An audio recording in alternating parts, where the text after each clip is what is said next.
Shalom, bienvenue à votre plateforme de formation, votre plateforme d'échange sur les questions qui concernent la louange. Bienvenue à l'Académie en ligne. Votre serviteur, coach Zoé, pour vous conduire dans cette session nouvelle sur des sujets qui concernent la louange. Alors, nous sortons de quelques sessions, nous avons essayé de voir, par la grâce de Dieu, les différentes atmosphères qui prévalent au moment où nous entrons, nous cherchons la face de Dieu, nous entrons dans la présence de Dieu. Donc, les types de présence de Dieu que nous avons vus, notamment l'atmosphère de parvis, l'atmosphère du lieu saint, l'atmosphère du lieu très saint. Aujourd'hui, nous allons commencer un nouveau sujet sur le conducteur de louange, donc les qualités d'un chantre de façon générale et d'un conducteur de louange en particulier. Nous allons partir d'un texte de base qui est dans 2 Chroniques 20, 21 à 22. La Bible nous dit « Puis, d'accord avec le peuple, il nomma des chantres qui, revêtus d'ornements sacrés et marchant devant l'armée, célébraient l'Éternel et disaient « Louez l'Éternel, car sa miséricorde durera toujours. » Au moment où l'on commençait les chants et les louanges, l'Éternel plaça une embuscade contre les fils d'Ammon et de Moab et ceux de la montagne de Séir, qui étaient venus contre Juda, et il fut battu. Parole du Seigneur. Alors, juste pour le contexte, il s'agit de l'épisode où des peuples vont s'allier, se rassembler pour venir combattre Josaphat. Et l'attitude de celui-ci a été de chercher la face de Dieu. Et le Seigneur va lui dire, à travers ses prophètes, l'attitude à tenir au moment du combat. Notamment, mettre des chantres devant et faire confiance à Dieu pour la suite. Et le verset 21 et 22 que je viens de lire explique comment cela a été fait.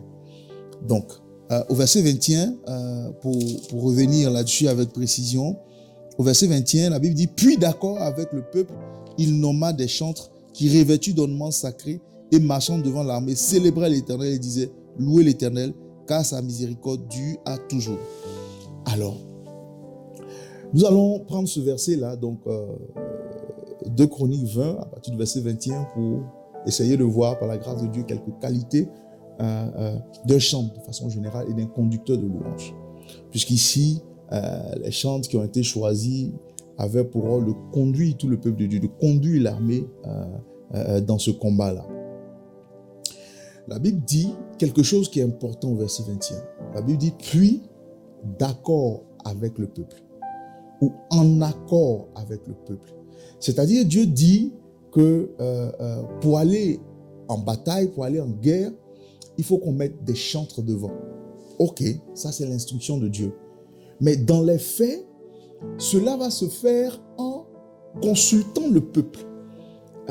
C'est-à-dire, on n'a pas pris les premiers chantres venus pour aller accomplir cette mission. Non, on n'a pas pris les chantres les plus célèbres pour aller accomplir cette mission. On n'a pas pris les chantres qui ont les plus grandes performances pour aller accomplir cette mission. La première chose, c'est des chantres qui ont été choisis en accord avec le peuple. Cela renvoie à une première qualité qui s'appelle le témoignage. Le témoignage. Je regarde cela dans mon esprit et je me dis, certainement pour caricaturer, pour donner une image, ils ont mis tous les chantres, on les a rassemblés. Ah, quels sont les chantres qui veulent répondre à l'appel? Dieu nous dit que la manière qu'il entend gagner cette bataille, c'est que les chantres passent en première ligne, en front, et que la louange monte vers lui. Donc, les chantres, on a besoin de vous, mettez-vous là. Et on rassemble tous les chants. Ah, toi, tu chantes, ah, moi, je suis chante, etc., etc. Tout le monde est chante. Alors, en accord avec le peuple, c'est-à-dire, je me dis, ils ont pris le premier. Et celui-là est passé, et quelqu'un dit, oh non, ce gars-là, c'est un ivrogne. Non, ce gars-là, au quartier, c'est un palabreux. Non, non, on ne veut pas de lui. Non, ce gars-là, ce n'est pas un homme de prière. Ce gars, sur les réseaux sociaux, il n'a que les clashs. Ce gars, il ne fait que dénigrer tout le monde. Non, non, non, non, non, non. Donc celui-là, il n'a pas une bonne vie, etc., etc. Et c'est comme ça que des chants ont été choisis en accord avec le peuple. Je caricature ainsi, mais c'est pour faire allusion au témoignage. Au témoignage. Quel témoignage as-tu en tant que chante? Une des premières qualités d'un conducteur de louange ou d'un chanteur, c'est d'avoir un bon témoignage. Vous savez, la chose est faite aujourd'hui avec les médias, avec les réseaux sociaux, avec la façon dont ce ministère l'a exercé. La chose est faite aujourd'hui de sorte que les chantres sont vus, les chantres sont regardés.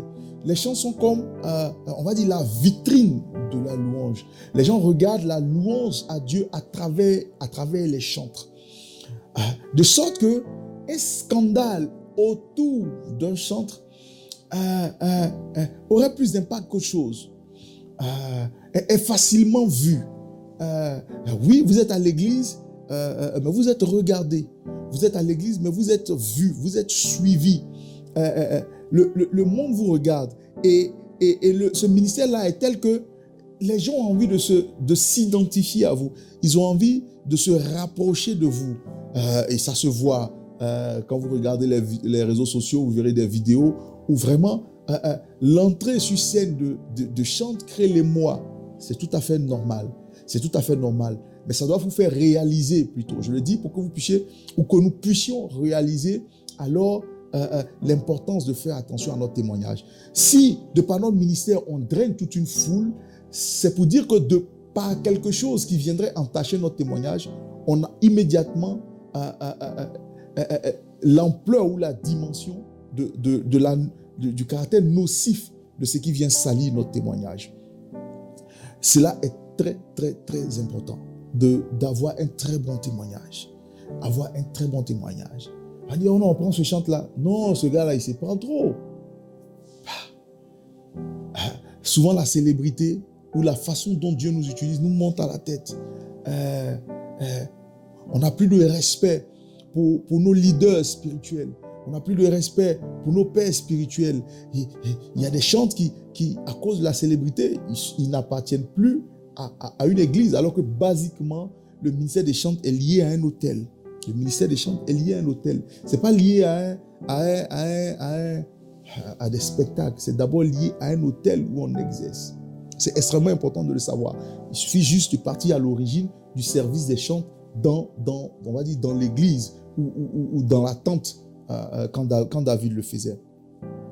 Donc, votre témoignage, c'est extrêmement important de faire attention à ça. Et aujourd'hui, on va dire, les médias sont organisés, c'est parce que tout est su, tout est porté directement sur la place publique. Et vous devez en avoir conscience. Et vous devez agir en conséquence. Tout ce que vous faites a un impact sur le corps du Christ. Tout ce que vous faites est regardé. Des gens peuvent venir au Seigneur à travers votre ministère, comme des gens peuvent refuser de se donner à Jésus à travers votre ministère. Tout simplement parce que vous avez été propulsé devant la scène. Vous êtes une vitrine. Et c'est une responsabilité que vous devez assumer. Faites attention à votre comportement. Faites attention à votre témoignage. Veillez sur votre témoignage. Quelqu'un m'a dit, oui, mais bon, j'ai pas la main sur ce que les gens pensent de moi. Oui, c'est vrai. Même une grossesse ne fait pas l'unanimité. À plus forte raison, quelqu'un qui vit et qui est utilisé par le Seigneur. Jésus lui-même n'a pas fait l'unanimité. Vous ne ferez jamais l'unanimité. Ce n'est pas de ça qu'il s'agit. Ce dont il s'agit, c'est d'être irréprochable. Nous allons prendre la parole de Dieu alors et prendre quelques versets. 1 Timothée, chapitre 3, à partir du verset 2, la Bible dit, « Il faut donc que l'évêque soit irréprochable, mari d'une seule femme, sobre, modéré, réglé dans toute sa conduite, hospitalier, propre à l'enseignement. Il faut qu'il ne soit ni adonné au vin, ni violent, mais indulgent, pacifique, désintéressé. Il faut qu'il dirige bien sa propre maison et qu'il tienne ses enfants dans la soumission et dans une parfaite honnêteté. Car si quelqu'un ne sait pas diriger sa propre maison, comment prendra-t-il soin de l'Église? Amen. La Bible, ici dans ce passage, dit un peu les qualités que doivent développer, on va dire, un serviteur de Dieu, un évêque, mais ici, un chantre aussi. Parce que tout ça entre dans le cadre du service de Dieu.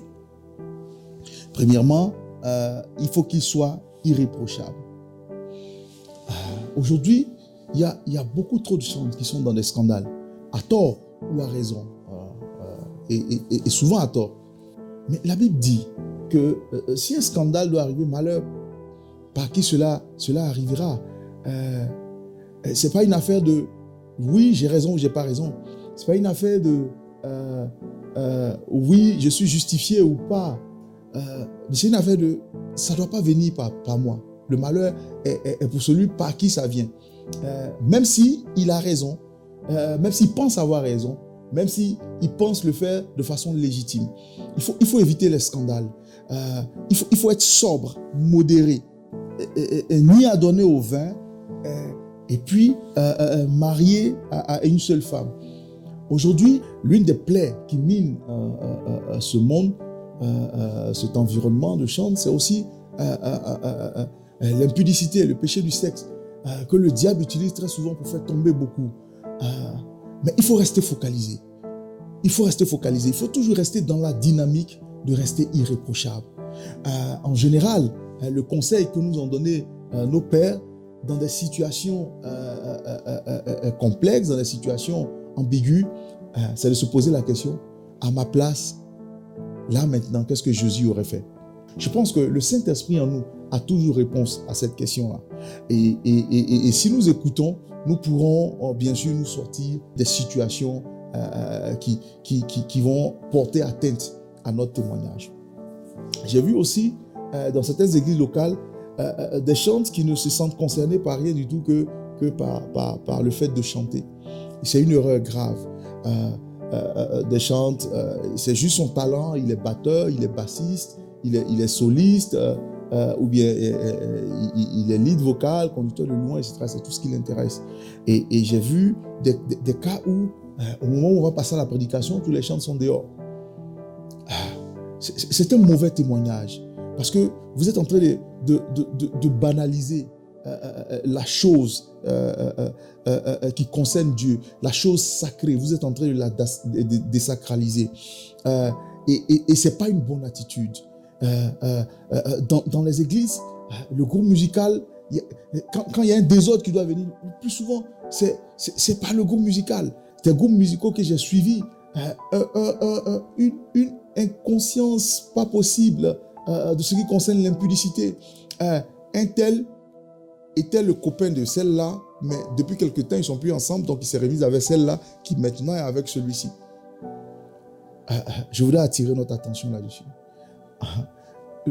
La Bible dit l'heure vient et elle est déjà venue. Très souvent quand on le lit, on est focalisé sur l'heure vient. Non, mais le Seigneur a dit elle est déjà venue. Donc nous sommes dans une dispensation où c'est clair que le Seigneur va faire le tri. Le Seigneur va faire le tri et les comportements de parvis, on va le payer cash. On va le payer cash. Je voudrais donc, par cette première qualité, appeler quelqu'un à faire attention à son témoignage, à chercher le caractère irréprochable. Oui, parce qu'il y a des niveaux où on ne pourra pas aller s'il y a trop de scandales chez nous. Il y a des niveaux où on ne pourra pas aller si notre robe est trop entachée. Parce qu'en cela, ce n'est pas vous seul votre vie. Dieu vous a propulsé à travers ce ministère. Ce qui vous touche d'autres personnes que vous ne connaissez même pas. Peuvent refroidir d'autres personnes, peuvent détourner de la foi à certaines autres personnes. Que Dieu nous maintienne sur sa voie. Que Dieu nous donne de veiller sur nos voies, de veiller sur notre témoignage pour être des serviteurs irréprochables. Je vous dis, à la prochaine session, nous allons voir une autre qualité qui concerne les chantres et les conducteurs de louange en particulier. Que Dieu vous bénisse.